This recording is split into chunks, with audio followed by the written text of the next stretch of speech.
hum ing kaum wa qasattahum lan nejo sira hum ing kaum bisu'i kelawan Allah wa qasattahum bisu lan nejo sira hum ing kaum bisu'i kelawan Allah wa dhalamtahum lan zalimi sira hum ing kaum fil mubaya'ati ing dalam akad adol tinuku wal mujawarati lan apa jiwar wal mujawarati lan tetanggan wal mukhatilan apa guneman wal mukhatabati lan guneman wal munadharati lan bantahan munadharah wal munadharati lan bantahan wal mudzakarati lan rembukan wal mudzakarati lan rembukan wal mudarasati lan dersan wal mudarasati lan dersan wa sairi asnafil muamalati lan sekarine pira-pira pantan muamalah lan sekarine pira-pira bagian muamalah. Jadi Abu Hurairah radhiyallahu anhu telah berkata mengenai firman Allah, wa ma min dabbatin fil ardi wala ta'irin yatiru bi janahihi illa umamun amsalukum. Yang artinya tidaklah hewan yang melata di muka bumi ini, begitu juga tidaklah burung yang terbang dengan kedua sayapnya, kecuali mereka semua itu sebagaimana umat-umat seperti kalian. Jadi burung pun juga umat burung. Jadi ada umat semut, ada umat kambing dan lain sebagainya. Masing-masing mereka semua adalah berkelompok-kelompok. Nah, innahu yuhsyarul khalqu kulluhum yaumal qiyamah. Nah, besok di hari kiamat itu semua makhluk dikumpulkan jadi satu sesuai dengan kelompoknya. Ya, dikumpulkan jadi satu lah ya, satu tempat namanya padang mahsyar. Siapa saja al-bahaim, yaitu raja koyo, onta, sapi, kambing. Nah itu. Wadawab dan hewan-hewan yang melata di muka bumi, ya ayam, ya semut, ya semuanya. Hewan yang melata di muka bumi, termasuk manusia. Wa tayru, burung, wa kullu syai'in, bahkan apapun, bahkan hewan yang di dalam lautan, yang di muka bumi atau yang di dalam lautan, di daratan maupun di laut, semuanya dikumpulkan jadi satu. Ya, fayablughu min adlillahi ta'ala. Mereka semua mendapatkan keadilan dari Allah Subhanahu wa ta'ala. Ayyakhudal jamma minal qurana. Bahkan bisa jadi satu kelompok kaum itu mereka mendapatkan siksa disebabkan mereka semua menyiksa satu orang. Contohnya apa? Ya, kayak musim lebaran puasa begini kan kadang tawuran, ya kan? Ada orang Sunter Agung tawuran sama Sunter Jaya, seumpama. Sunter Agung satu orang, Sunter Jaya keroyokan. Nah, bisa jadi nanti orang-orang yang Sunter Jaya itu yang 10 orang ngeroyok satu orang Sunter Agung, mereka semua mendapatkan keadilan disebabkan satu orang. Karena 10 orang ini nonjokin satu orang, nah satu orang ini gantian nonjok 10 orang. Nah, itu mendapatkan balasan yang setimpal dari Allah. Nanti ayyakhudal jamma, perkumpulan minal qurana dari masing-masing satuan. Summa yaqulu. Tapi bedanya manusia dengan hewan beda.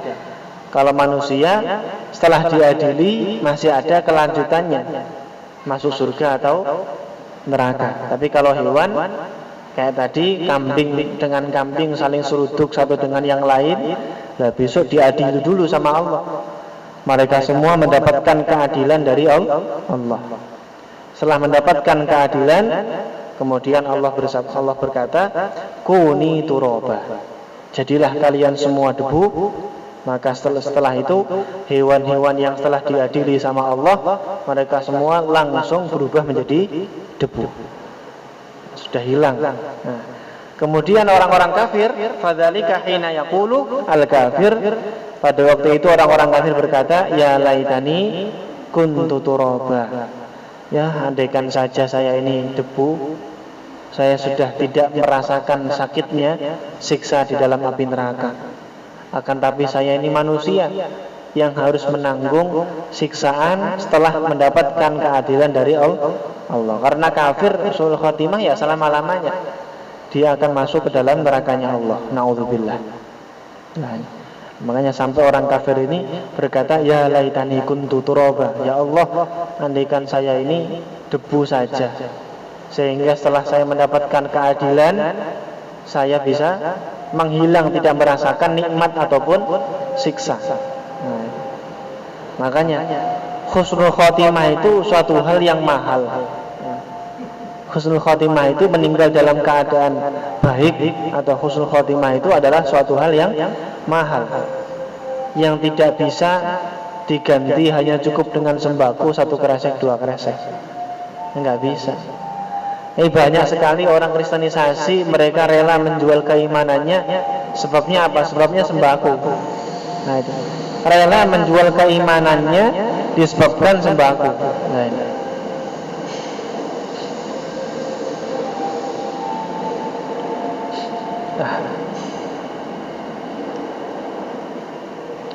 Nah ini. Makanya kita dianjurkan untuk melakukan apa? Hal-hal yang bisa menjaga keimanan kita. Yaitu apa? Menjauhi hal-hal yang bisa menyebabkan apa? Su'ul khotimah. Apa saja? Yaitu salah satunya adalah ketika azan kita jawab. Kalau ada azan kok kita malah ngobrol, tidak mau mendengarkan, bahkan tidak menjawabnya, ya memang menjawab azan itu sunnah, bukan wajib. Hukumnya sunnah. Tapi kalau tidak mendengarkan, tidak menjawab azan, bahkan malah ngobrol sama temennya, itu dikhawatirkan meninggal dalam keadaan su'ul khatimah. Naudzubillah. Nah, terutama ketika azan. Juga kita mengamalkan asbab-asbab amalan-amalan yang menyebabkan apa? Husnul khatimah. Apa saja? Nah, termasuk setelah Jumatan kita membaca apa? Al-Ikhlas, Al-Fatihah 7 kali, Al-Ikhlas 7 kali, Al-Falaq 7 kali, An-Nas 7 kali. Nah, itu. Kemudian baca apa lagi? Ilahi las tulil firdausi ahla, berapa kali? Bukan, 5 kali. Ya kan? 5 kali. Kemudian ya Ghani ya Hamid itu untuk kerezekian. Ya Ghani ya Hamid ya Mubtu ya Mu'id ya Rahim ya Wadud, aghnini bihalalika an haramika wa bi ta'atika an ma'siyatika wa bi fadlika amman siwak. 4 kali. Itu dibaca. Itu yang menjadi asbab insyaallah kalau kita amalkan istiqomah itu semua, kita meninggal dalam keadaan husnul khotimah. Sampai orang kafir berkata, ya laitani kuntu turaba, ya Allah, andikan saya ini debu saja ya Allah. Terus fa kaifa anta, terus bagaimana keadaanmu ya miskinu, wahai miskin. Kita dianggap miskin sama Al-Ghazali. Bagaimana keadaanmu wahai miskin? Ya, kita ini miskin, miskinul amal, kita miskin amal. Karena dalam kitab Minhajul Abidin itu, untuk mendapatkan amal yang diterima sama Allah itu sangat susah sekali. Kadang kita beramal, kita beribadah, orang itu mau ibadah saja susah, ya kan? Mau ibadah saja susah. Sudah ibadah, kadang ibadahnya tidak sesuai dengan ilmunya. Diajak puasa susah, diajak sholat susah. Kadang orang udah mau sholat, udah mau puasa, ya kan? Udah mau sholat, mau puasa, tapi tidak sesuai dengan ilmunya. Karena dia sholatnya, puasanya enggak dengan ilmu. Kadang orang sudah beramal dengan ilmu, sholatnya, puasanya sesuai dengan fikih, sesuai dengan ilmu, sudah benar, tapi masih ada riya dalam hatinya, ada ujub dalam amalnya. Nah, susah Pak. Kadang kita amal saja berat, ketika beramal belum tentu diterima, belum tentu selamat dari penyakit-penyakit hati tadi itu yang menyebabkan hancurnya amal-amal kita. Entah itu ujub, entah itu riya, pamer, menyombongkan amalnya. Lah ini bisa menghancurkan amal-amal kita. Nah, terus amal yang seperti apa nanti yang diterima sama Allah, yang ikhlas lah. Amal kita yang ikhlas berapa, Pak? Kan gitu. Makanya mudah-mudahan kita semua ini mendapatkan i'anah, pertolongan dari Allah untuk dandani hati kita ini. Biar hati kita ini enggak ketika ibadah ini memang benar-benar ikhlas lillahi ta'ala. Nah, makanya Imam Ghazali sampai memanggil kita, fa kaifa anta ya miskin, terus bagaimana keadaanmu wahai miskin nanti, fi yaumin, di hari taro sahifataka khaliyatan, yang mana engkau melihat buku catatan amalmu nanti di akhirat, khaliyatan an hasanatin, yang sepi dari kebaikan, berarti enggak ada kebaikannya sama sekali. Tala fiha ta'buka, yang panjang sekali engkau dalam kebaikan-kebaikan itu keletihanmu, yang mana engkau ketika di dunia ternyata sholat, puasa, haji, kan gitu. Sholat, puasa, haji, yang haji, ya sedekah, ya zakat. Ternyata ketika di akhirat buku catatan amalnya dibuka kosong belum, nggak ada kebaikan sama sekali. Kaget. Kok bisa seperti itu? Padahal tola fiha ta'buka, sangat panjang sekali keletihanmu dalam menjalankan itu semua kebaikan-kebaikan yang kau lakukan. Tapi ternyata habis, nggak ada pahalanya. Nah, fatakulu, maka kemudian kau berkata, aina hasanati, di mana kebaikanku ini? Kok habis? Di mana sholatku ya Allah? Di mana hajiku? Di mana umrohku? Di mana sedekahku, zakatku, mana ya Allah pahalanya? Kemudian dijawab, nukilat ila sahifati khusamaika, kebaikan-kebaikanmu telah dipindahkan ke buku-buku musuh-musuhmu. Nah, kebaikan-kebaikanmu dipindahkan ke buku catatan musuh-musuhmu. Wa tara sahifataka mashhunatan bisayyiatin tala fis sabri, yang mana engkau melihat buku catatanmu itu penuh dengan keburukan-keburukan yang kau harus sabar. Engkau harus lama sabarnya menghadapi keburukan-keburukan itu. Washtadda bisababil kaffi anha anauka fatakulu. Jadi ternyata kebaikanmu habis, ternyata di buku catatan amal ternyata malah dosa semua. Nah ini kan repot. Di dunia amal dengan segitu beratnya kebaikan-kebaikan, ternyata di akhirat malah di buku catatan amalnya itu penuh dengan keburukan. Fatakulu, kemudian kau berkata, ya Rabbi, wahai Tuhanku, hadhihi sayyiatin, ini adalah keburukan-keburukan, ma qaraftuha qattun, yang sama sekali saya tidak pernah melakukan. Kok ada di buku catatan saya ini? Ya Allah, kok di buku catatan saya ini saya nyolong, saya mencuri, saya berzina, saya kok ngampleng orang, padahal saya nggak pernah melakukan ini. Ini bukan dosa saya ya Allah, kok ada di buku catatan amal saya. Fayuqalu, kemudian dikatakan, hadhihi sayyiatul qaumil ladzi iktabtahum, hadhihi sayyiatul qaumil ladzi igtabtahum wa syatamathum wa qasadtahum bis-su' wa zalamtahum fil mubaya'ah wal mujawarah wal mukhadabah wal munadharah wal mudakara wal mudarasa wal asatil muamalah.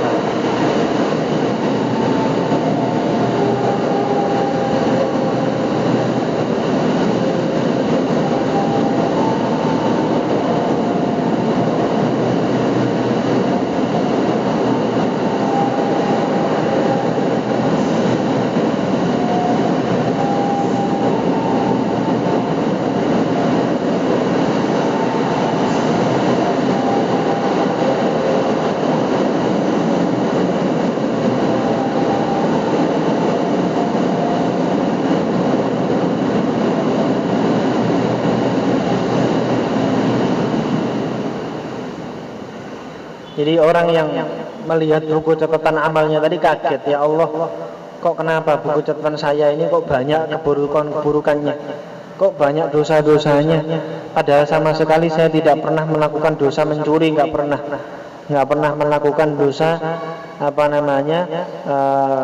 mencuri atau zina, nggak pernah ya Allah, kok dosa-dosanya pada kumpul ke saya semua, ini kenapa? Kemudian Allah berkata, fayuqalu, kemudian dikatakan, hadhihi sayyi'atul qaum, ini adalah keburukan-keburukan kaum, alladzina igtabtahum, yang mana kaum itu telah engkau gunjing. Dulu ketika engkau di dunia, engkau pernah ngerasani si fulan, itu loh si fulan. Kalau ditarik urunan nggak pernah datang, nggak pernah bayar, nah, gitu. Jadi keburukannya dijelek-jelekin. Itu si fulan padahal kaya, tapi kok nggak pernah mau zakat, nggak pernah mau nggak pernah mau sedekah, nah gitu. Nah itu namanya ghibah, menggunjing. Sehingga keburukannya si fulan itu akan dikirimkan ke orang yang menggunjing. Wasyatamatuhum, dan wasyatamtahum, dan engkau telah memisuhi mereka. Yang mana ketika engkau di dunia engkau misuhin mereka, engkau berkata kotor kepada mereka, tapi mereka sabar, sehingga keburukan-keburukan mereka dikirimkan kepadamu. Wa qasattahum bisu, dan engkau pernah berniat buruk terhadap mereka, sehingga keburukan-keburukan mereka dikirimkan kepada engkau. Wa dhalamtahum fil mubaya'ah, dan engkau juga pernah menzalimi mereka. Dalam hal apa? Dalam hal akad jual beli. Ketika jual beli, mereka beli 1 kilo, ternyata timbangannya engkau kurangin, yang gitu. Wal mujawarah, bertetangga, engkau juga sama. Ketika bertetangga engkau tidak pernah akur dengan dia, engkau selalu menzalimi mereka. Wal mukhatabah, engkau juga ketika ngobrol, juga ketika ngobrol atau bercakap-cakap, ucapanmu menyakiti hati mereka. Wal munadharah, ketika bantahan engkau juga enggak mau pernah mengalah, pokoknya kudu menang ngomongannya itu.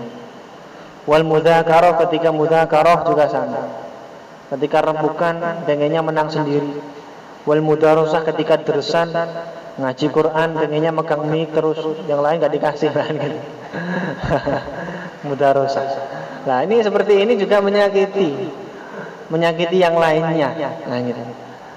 Wasairi asnafil muamalah, sehingga hal itu secara enggak sadar engkau sama saja telah mengambil keburukan-keburukan mereka, dan kebaikan-kebaikanmu dikirimkan terhadap mereka.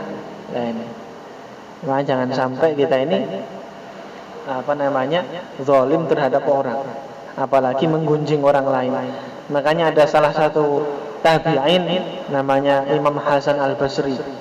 Nah, beliau itu seorang ulama yang alim, tabi'in. Nah, suatu ketika santrinya ngomong pada beliau, wahai Kiai Hasan Al-Basri, itu si fulan kok selalu jelek-jelekin panjenengan, padahal panjenengan tidak seperti apa yang diomongkan oleh si fulan. Oh ya sudah, tolong kirimkan kurma ini 1 nampan kepada dia. Nah, dia dijelek-jelekin, malah apa? Ngirim kurma satu talang, dikirimkan pada orang yang jelek-jelekin. Loh, kok seperti itu wahai Kiai? Iya, karena ketika dia jelek-jelekin saya itu sama saja dia mengirimkan pahala amalnya terhadap saya. Maka saya harus berterima kasih dengannya. Wong saya diam saja mendapatkan kiriman pahala, sampai seperti itu. Masya Allah. Nah, kalau kita enggak gunjing orang lain enak wae, kan gitu. Walaupun puasa. Belum tentu amal puasanya diterima, sudah menggunjing orang lain. Na'udzubillah.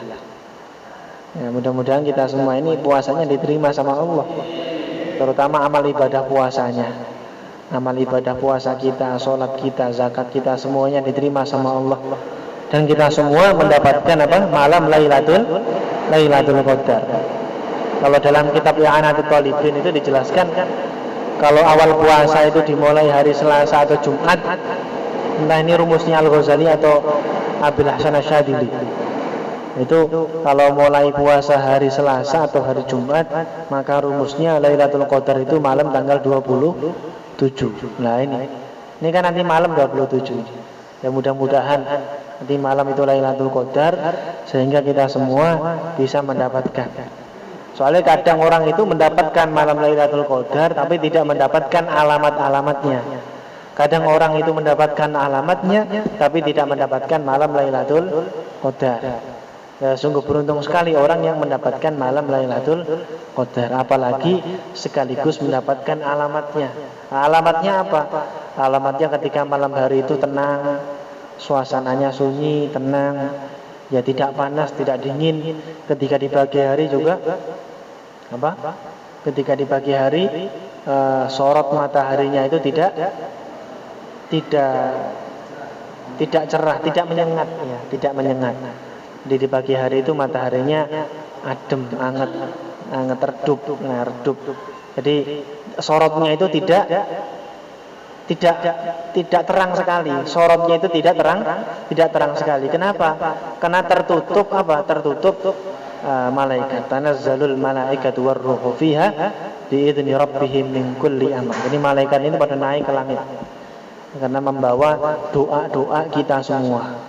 Nah itu. Nah, mudah-mudahan doa kita semua diijabah sama Allah. Nah, kalau malam Lailatul Qadar itu dianjurkan apa? Memperbanyak doa apa? Allahumma innaka afuwun karim tuhibbul afwa fa'fu anni. Nah, itu dibaca sebanyak-banyaknya. Nah, itu. Nah, kemudian membaca doa dunia juga boleh. Membaca urusan-urusan dunia, pengen apa, pengen kerjaan, pengen apa, itu minta juga boleh. Tapi andaikan dia itu menyibukkan dirinya itu minta maaf kepada Allah, Allahumma innaka afuwun karim tuhibbul afwa fa'fu anni, maka Allah akan memberikan yang lebih baik daripada apa yang dia minta. Nah itu, walaupun benar malam Lailatul Qadar itu malam yang mustajabah digunakan doa. Kita minta apapun sama Allah, insya Allah diijabah, mustajabah. Ketika kita tidak minta sama Allah tapi malah memperbanyak doa, Allahumma innaka afuwun karim tuhibbul afwa fa'fu anni, maka a'taituhu khairu ma sa'alta. Kan gitu hadisnya. Al hadis au kama qala. Jadi aku akan memberikan sesuatu pada kalian yang lebih baik daripada apa yang kalian minta. Nah itu. Wa qala Ibnu Mas'ud qala Rasulullah sallallahu alaihi wasallam wallahu alam bishawab.